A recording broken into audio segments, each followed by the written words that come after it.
eu vou ser bem breve, mas explicar para vocês um pouquinho o que é a Escola do Legislativo. Não sei se vocês receberam algum material, mas a Escola do Legislativo foi criada o ano passado aqui na Câmara Municipal como uma proposta de ampliação da atuação da Câmara no sentido de atuar na promoção da cidadania, ou da consciência, né, sobre os direitos e tudo mais. E aí a escola tem várias iniciativas. Nós temos feito vários cursos aqui para a comunidade, junto com outras instituições. Nós temos vários parceiros. Quantos parceiros? Mais de 20. Defensoria Pública, Receita Federal, e aí a gente tem promovido vários debates. Particularmente, hoje, esse projeto que nós estamos inaugurando é o do Parlamento Jovem, que, para nós, é um projeto bastante caro, importante, porque todos nós estamos vendo essa situação de angústia que nós vivemos para compreender esse mundo, saber como atuar nesse cenário que nós estamos vivendo, não é?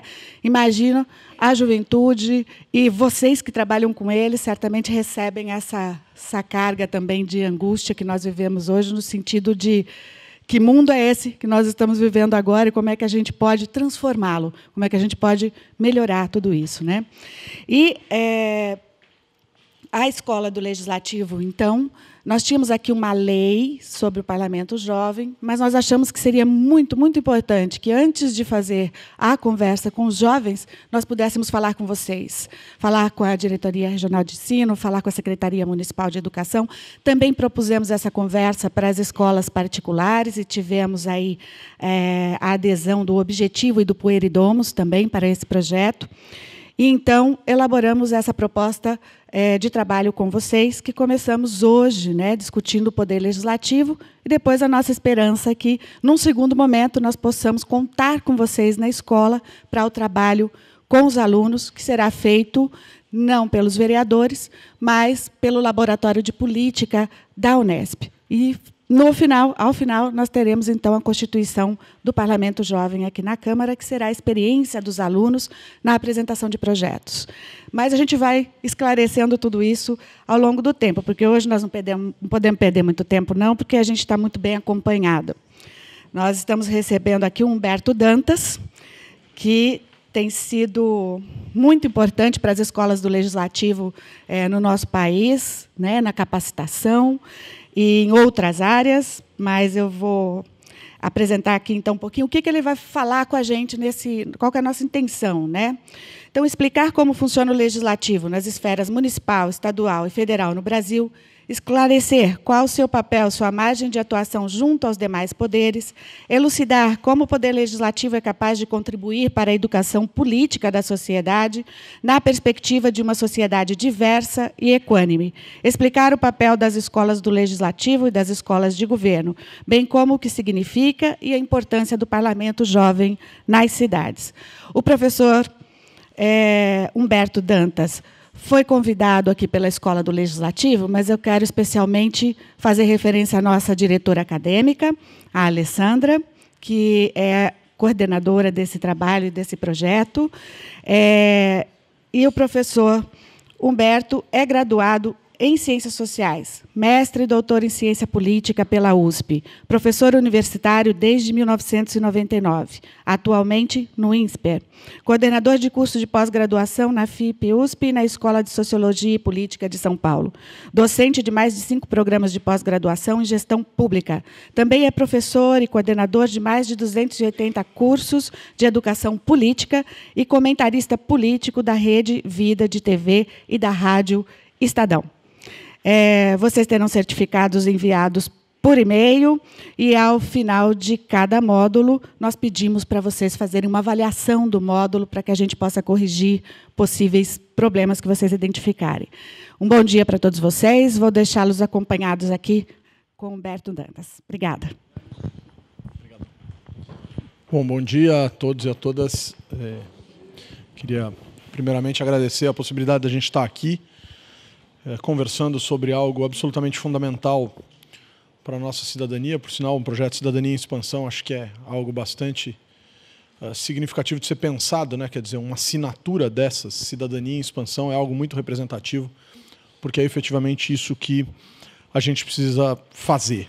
Em 2003, um grupo de cientistas políticos da Universidade de São Paulo, reunido informalmente, disse que, ou imaginou que a gente precisasse fazer algo pela sociedade em que a gente vivia no seguinte sentido, quer dizer, a gente recebe um conteúdo expressivo da universidade pública, que nesse país, infelizmente, tem aroma de privilégio e não de direito, e a gente dizia, puxa vida, a gente discute política no mais alto nível, desvenda, debate, pensa, entende, conhece, aplica algo de forma científica, tenta tirar conclusões equilibradas a respeito das coisas, e pouco do que a gente faz aqui chega na sociedade que permite que a gente esteja aqui, né? Então a gente precisava fazer alguma coisa para que a gente começasse a pensar em algo mais razoável para as nossas vidas enquanto sociedade.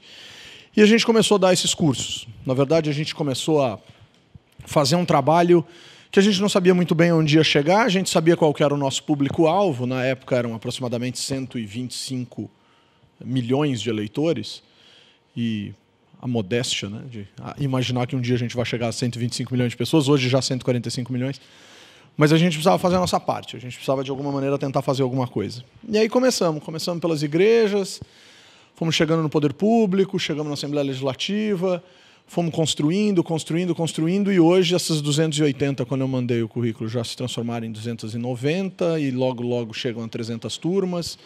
Isso representa que a gente já conversou ao longo desses últimos 10 anos com aproximadamente 20 mil cidadãos, e 20 mil sobre 145 milhões, na matemática, vai dar algo absolutamente igual a zero. Então a gente continua tentando, fazendo, mas a gente sabe que é absolutamente necessário fazer.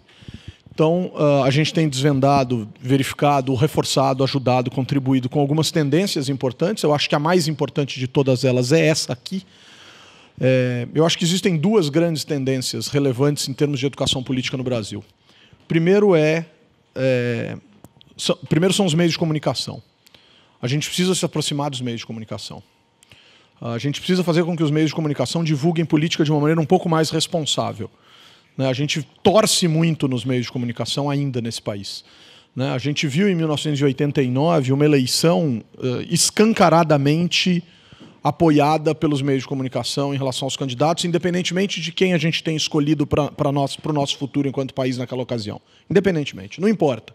Se você estava do lado de um, do lado do outro, na verdade, se você estava em um dos 22 lados, uma eleição com 22 candidatos à presidência da República, não importa que lado você escolheu naquela ocasião, o que importa e o que é fato e o que é relevante precisa ser destacado. Aquela eleição, qualquer cidadão com um mínimo de senso crítico consegue perceber que os meios de comunicação contribuíram para o resultado final daquele pleito.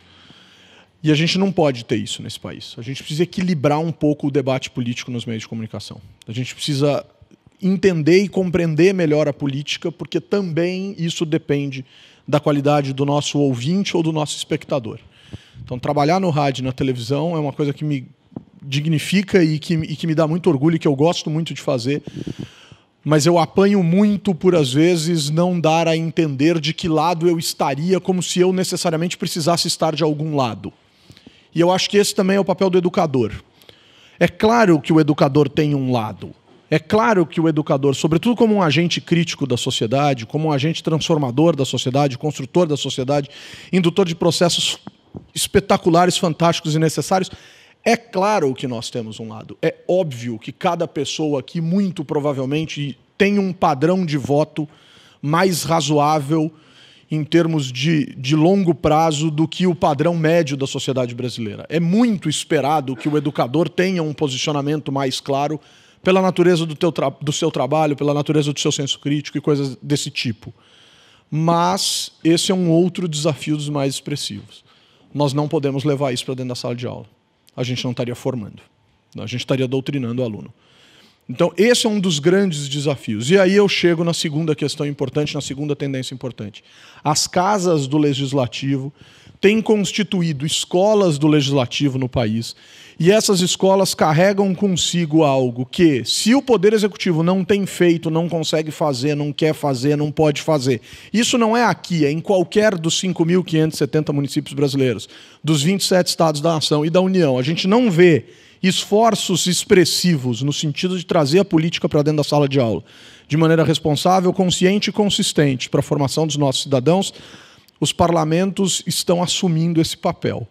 E a importância disso é, por mais limitado que seja, porque o parlamento não tem orçamento, porque o parlamento não tem recursos, porque o parlamento não tem espaço, porque eu não consigo colocar milhares de jovens aqui ao mesmo tempo agora e coisas desse tipo, por mais que existam todas as limitações, esta é a casa da diversidade política. As diversidades de uma sociedade, por mais que a gente possa criticar de maneira assustadora o nosso sistema eleitoral e que as pessoas entendam ou sonhem que a reforma política é a mãe de todas as reformas, eu particularmente e infelizmente não consigo acreditar que uma mudança na lei eleitoral vai mudar o país. Eu acho que o problema é infinitamente mais profundo e tem tudo a ver com isso que a gente está fazendo aqui agora. Essa casa é a casa da diversidade. E ela é escolhida de maneira diversificada. Ela é escolhida de forma proporcional. A eleição proporcional é uma eleição que permite olhar para dentro desta casa e dizer: esta casa reflete, mesmo que não como um espelho, mesmo que não de maneira absoluta, porque existem regras que não permitem que seja absolutamente proporcional, mas esta casa, ela reflete proporcionalmente o desejo da sociedade que passa aqui à sua porta todos os dias. Então é muito razoável que a gente possa debater política aqui dentro, porque aqui dentro mora a diversidade dos partidos, aqui dentro mora a diversidade das ideias. Aí, claro que alguém pode levantar a mão e dizer assim: ah, mas isso aqui não me representa. Pois é. O brasileiro pensa isso sobre o legislativo. O brasileiro pensa isso a respeito dos partidos políticos.